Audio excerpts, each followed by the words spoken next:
শুভেচ্ছা জানাচ্ছি, আমি ফয়সাল জামান।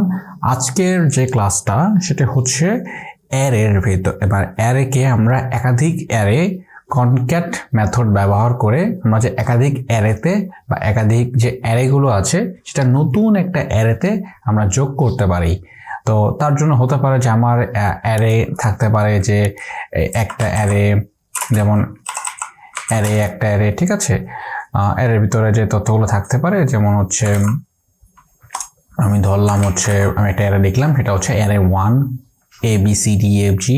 এটা আমি কিছু অ্যারে নিলাম এবং এই অ্যারে যদি হয় এরকম যে আমার এখানে অ্যারে 2, অ্যারে 3 এবং অ্যারে 4, আমরা চাইলে কিন্তু এই সব কয়টি অ্যারে আমরা কনকেটিনেশন করতে পারি বা কনক্যাট করতে পারি।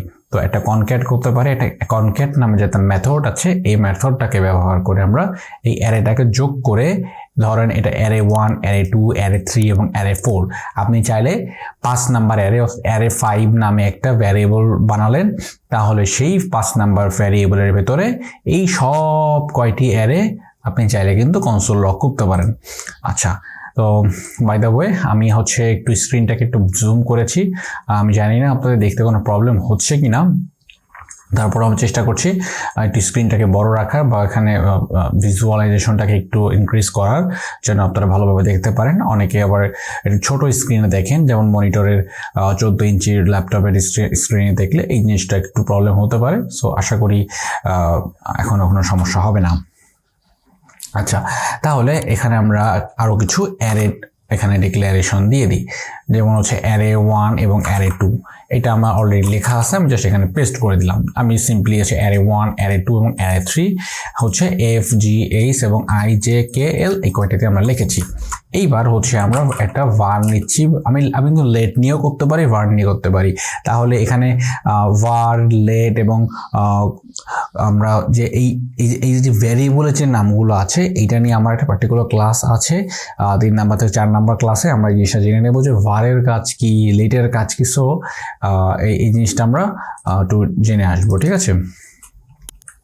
আচ্ছা, এবার হচ্ছে আমরা একটা var নিলাম, ভারের ভিতরে আমরা একটা ভ্যারিয়েবল নিব। ভ্যারিয়েবলটার নাম হতে পারে যে অ্যারে 4 ইজ ইকুয়াল, আমি এইখানে যে কাজটা করব যে অ্যারে 1 এর সাথে ডট কনক্যাট করব, CONCAT কনক্যাট করব হচ্ছে প্যারেনথেসিস ব্র্যাকেটের ভিতরে দিলাম অ্যারে 2টাকে, অ্যারে 2। তাহলে অ্যারে 2টাকে যদি এটা করি, এইবার আমরা যদি এটাকে ক্লোজ করে নতুন কনসোল লক করে অ্যারে 4টাকে যদি দেখতে চাই, তাহলে আমরা দেখতে পারবো। এটা তো কাজ করার কথা। অ্যারে 1 কনক্যাট অ্যারে 2 console.log, এখানে কি বলেছে যে array 1 concat is not a function। আচ্ছা, অ্যারে 1 concat, আচ্ছা আমরা একটু জিনিসটাকে একটু দেখি। আচ্ছা, এবার ঠিক আছে, এখানে অ্যারে 1টা আমরা কনক্যাট করলাম 2 এর সাথে। তাহলে কি হচ্ছে, আমাদের অ্যারে 1 এর ভিতর আছে ABCDE পর্যন্ত আছে, দেখতে পাচ্ছি এখানে ABCDE পর্যন্ত এখানে আছে। এরপরে জাস্ট আরও 3টা অ্যাড হয়ে গেছে, তাহলে এখানে 8টা দেখতে পাচ্ছি এখানে অ্যাড হয়ে গেছে, ঠিক আছে। আপনি চাইলে কিন্তু আরও যদি আপনার অ্যারে থাকে, তাহলে জাস্ট এখানে একটা কমা দিয়ে অ্যারে 3টাকে এখানে ডিফাইন করে দিতে পারেন। তাহলে কি হচ্ছে, সব কয়টা এখানে যোগ হয়ে গেছে 12টা, ঠিক আছে। এই যে A থেকে L পর্যন্ত 12টা হয়ে গেছে। তার মানে এখানে হচ্ছে যে জিনিসটা হচ্ছে যে আমাদের যদি একাধিক অ্যারে থাকে, তাহলে সেই একাধিক অ্যারেটা আমরা কনক্যাট করতে পারি আমাদের এই ফাংশনের, এই মেথডের দ্বারা, ঠিক আছে। তাহলে আমরা ফার্স্ট অফ অল এখানে আমরা যদি একটু সংক্ষেপে বলি যে এখানে আমরা একটু ইনিশিয়ালাইজেশন করলাম অ্যারের, এবং হচ্ছে আমরা নাম্বার 2তে যেটা করলাম সেটা হচ্ছে কনক্যাট মেথডের মাধ্যমে আমরা সংযোগ স্থাপন করলাম অ্যারে 1 2 এর সাথে 3, মানে অ্যারে 1 এর সাথে 2 এবং 3টাকে আমরা এখানে সংযুক্ত করলাম বা সংযোগ করলাম। তো ফলাফলে কি হলো যে আমাদের অ্যারে 4 নামে একটা ভ্যারিয়েবল লিখলাম, সেই অ্যারে 4 ভ্যারিয়েবলের ভিতরে সকল এলিমেন্টগুলো ধারণ করে কনসোল লগের মাধ্যমে আমরা 3 নাম্বার স্টেপে সেটা আমরা প্রিন্ট করলাম, ফলাফল প্রিন্ট করলাম। তাহলে আউটপুটে দাঁড়ালো হচ্ছে এইটা, যে এ থেকে এল পর্যন্ত হচ্ছে 12টা অ্যারে। তাহলে এই ছিল হচ্ছে আমাদের আজকের প্রথম পার্ট, অর্থাৎ আমাদের দ্বিতীয় পার্টটা হবে হচ্ছে আমরা অ্যারে কনক্যাট সম্পর্কে জানলাম এবং অ্যারে ফর্ম সম্পর্কে জানবো। সো অ্যারে ফর্ম, তো অ্যারে ফর্মটা মূলত এই মেথডটা ব্যবহার করা হয় স্ট্রিং এর জন্য। হ্যাঁ, আমরা চাইলে হচ্ছে স্ট্রিং এর প্রতিটা অক্ষরকে অ্যারেতে রূপান্তর করতে পারি। তা চলুন আমরা একটু দেখে আসি জিনিসটা। স্ট্রিং টেট হতে পারে যে আপনি আপনার যে কোনো নাম, আমি সবটা কেটে দিচ্ছি, আমরা একটা লেট নিচ্ছি এবং এখানে দিচ্ছি name is equal learn with Faisal. ঠিক আছে, এটাকে আমি জাস্ট একটা ইনিশিয়ালাইজেশন করলাম। এবার মূলত এটাকে স্ট্রিং ইনিশিয়ালাইজেশন করলাম। এই স্ট্রিংটাকে আমি অ্যারেতে কনভার্ট করব। তাহলে অ্যারেতে কনভার্ট করলে কি হয় আমরা একটু দেখি। যে আমরা লেট নিলাম, let name array is equal array dot form. এই যে ফর্ম নামে যে আমাদের মেথডটা, এই মেথডটার কাজ আমরা দেখছি।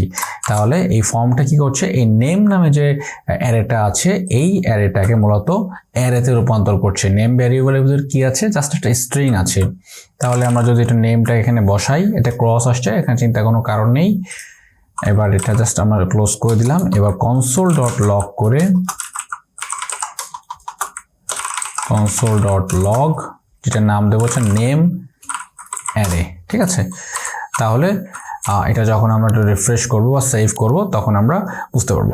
তাহলে এখানে আমি রিফ্রেশ করার আগে আমি হচ্ছে একটু বলে নেই যে যখন আমরা এই স্ট্রিংটাকে অ্যারেতে কনভার্ট করলাম তাহলে কি হচ্ছে, অ্যারের ধর্ম কি বা অ্যারের কাজটা কি।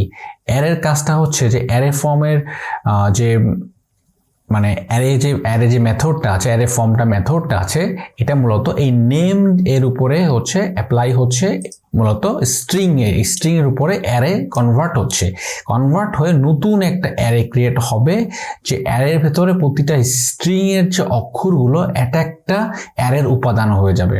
ঠিক আছে, তার মানে এল একটা উপাদান, ই একটা উপাদান, এ একটা উপাদান। তার মানে আমরা জানি যে ইন্ডেক্স নাম্বার হিসেবে যদি বলি এল হবে হচ্ছে ইন্ডেক্স নাম্বার 0, ই হবে হচ্ছে 1, তার মানে 1 2 3 4 5, স্পেস হবে আর একটা উপাদান। ঠিক আছে, 6। এইভাবে হচ্ছে মূলত আমাদের মানে অ্যারের প্রতিটা স্ট্রিং এর প্রতিটা অক্ষরই অ্যারেতে এবং প্রতিটা অ্যারের উপাদান হয়ে যাবে।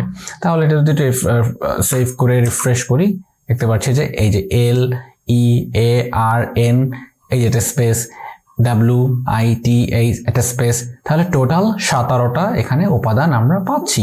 তাহলে আমরা এইভাবেও কিন্তু অ্যারেতে যে কোনো স্ট্রিং থেকে অ্যারেতে কনভার্ট করতে পারি এবং ফলাফল হিসেবে আমরা এই স্টেটমেন্টটাকে বা এই কনসোল লগ স্টেটমেন্টের মাধ্যমে হচ্ছে জিনিসটাকে আমরা এখানে ফলাফল প্রিন্ট করতে পারি। তো আউটপুটে মূলত এই জিনিসটা এসছে যে LEARN স্পেস এখানে কিছু নাই এবং উইথ যতগুলো উপাদান আছে এক একটি উপাদান একে এখানে প্রিন্ট হয়েছে। তাহলে আশা করি আমরা ফ্রম যে এখানে আমি ভুল লিখেছি, দুঃখিত, মাফ করবেন। এখানে যে ফর্ম লিখেছি, এখানে ফ্রম, তো এই যে মেথডটা, এই মেথডটা মূলত কাজ আমরা বুঝতে পেরেছি। আশা করি সবাই বুঝতে পেরেছি সবকিছু। ধন্যবাদ সবাইকে।